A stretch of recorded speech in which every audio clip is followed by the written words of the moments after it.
Hello everyone, and welcome to Building Community Action's Professional Development. Today, we will be discussing how to bring consistent responses to common areas in the school. Our big focus of the day is going to be in the cafeteria. After observing breakfast and lunch times with the students, our priorities for the day will be to take a look at the overcrowding and the overall flow of the cafeteria. That would fall under our environmental characteristics, issues, and factors, the physical, plant, and logistics of the school. We also want to discuss the importance of having consistent staff supervision. That would fall under the teacher-staff characteristics, issues, and factors. And finally, we want to plan some incentives and consequences to help keep our students motivated to make good choices. Let's take a look at our intervention team. Our team consists of the building principal, one teacher from each grade level in 3rd, 4th, and 5th grade, and one paraprofessional. Paraprofessionals work in the most unstructured areas throughout our building, just like the cafeteria. It's great to have their insight on our team. The mission of our team is to analyze special situations throughout the school and work together to research and implement the best possible methods to resolve daily concerns. While putting together this professional development and looking at the data and of the situations that are occurring, we came up with 2 research questions.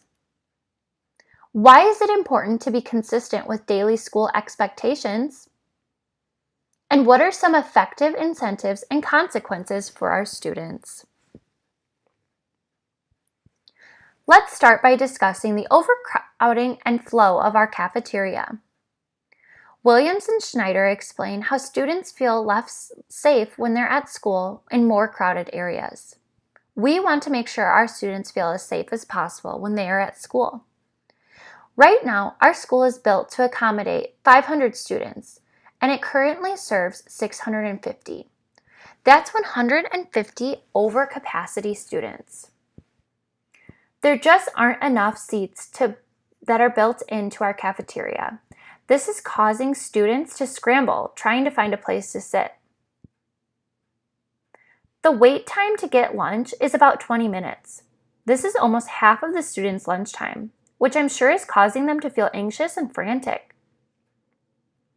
The overcrowding can cause skirmishes between students, as well as frustration when they are all trying to exit out one door.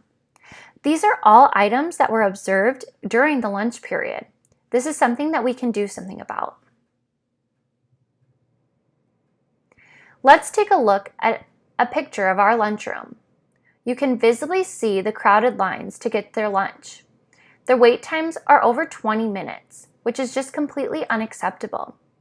If you look to the right, you can see that all students are exiting the lunchroom through one door, and we don't have extra seating for students that are out of capacity, which is causing students to scramble to try and find a seat. Let's address the issue. When we take a look at our lunchroom, we can create 2 lunch lines to allow students to work through the line more quickly. This will help us cut down on wait times. We can also add 2 extra chairs to the corners of each table. This is giving all students a safe place to sit. This will help deter some of the stumbling and the frantic chaos trying to find a safe seat. We can also close off the original exit, making it an entrance for students coming in from recess. A good idea would be to split the students into 2 equal groups and have them use the remaining doors to exit the cafeteria in 2 organized lines.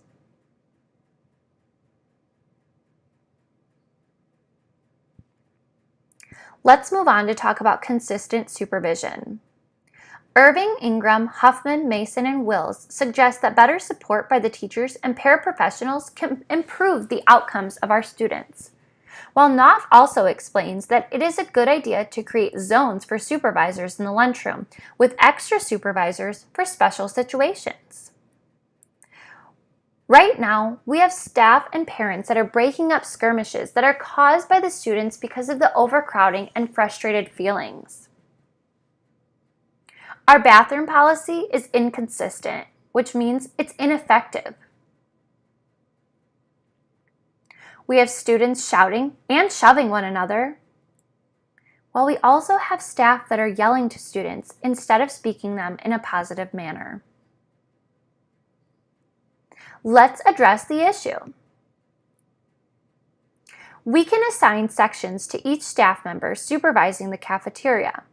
Extra staff members can assist in special situations. We ask that staff are constantly moving and interacting with students in a positive, upbeat way.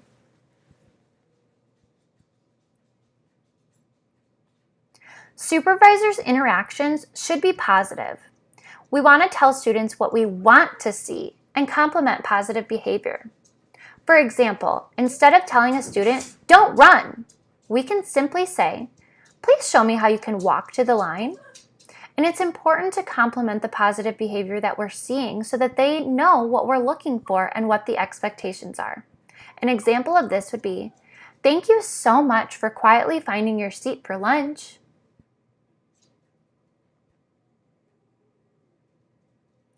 Expectations need to be consistent. Right now, our bathroom policy is ineffective because it's asking for students' ID cards. They're students. Sometimes they're going to forget their ID cards. Instead, we can make sure it's effective and enforced by utilizing a sign-in and sign-out sheet. That way, even if students have forgotten their student ID, they can still use the restroom, and we have a way of tracking where each student is.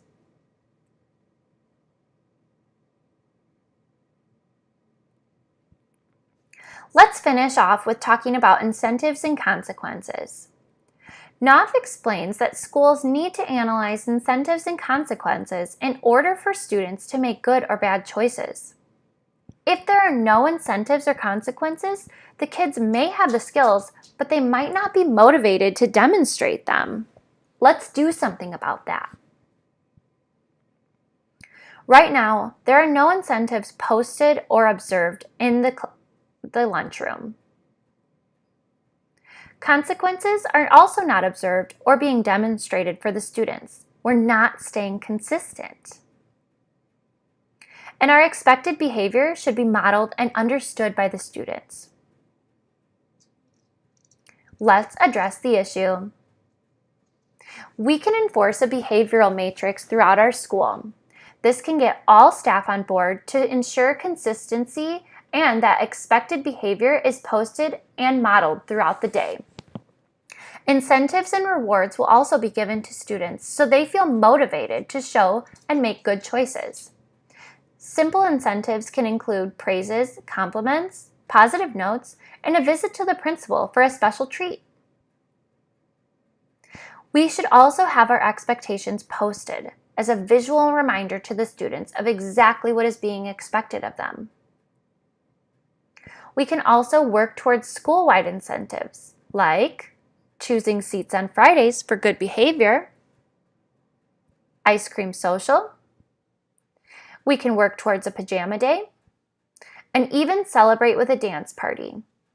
Incentives should be something chosen by the students that we want to all work for.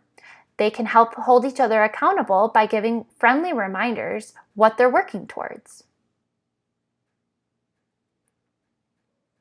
When you think consequences, you need to understand that they are meant to educate.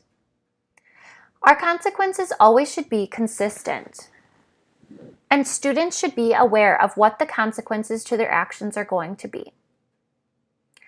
A consequence should also match the misbehavior. For example, if a student is running in the lunchroom, the consequence needs to match and educate. The student can go back and walk. This way, they can show that they understand what the expectations are while being educated on how to do so. Another example is if a student leaves a table a mess. The students can help clean the tables after lunch. This will educate them, remind them about what the expectations are, as well as help the lunchroom as a whole. Overall, the overall crowding and overall flow. We need to ensure that there's enough seats for our students so that they're not scrambling to find a place to sit. We should create more lines to get those wait times down. This way, students won't be in such a rush to eat. And we also need to utilize different paths in the lunchroom. We don't want students shoving and pushing one another to try and exit the building. When we think of consistent staff supervision, it's important that we are positive and upbeat. Students need positive role models in their lives.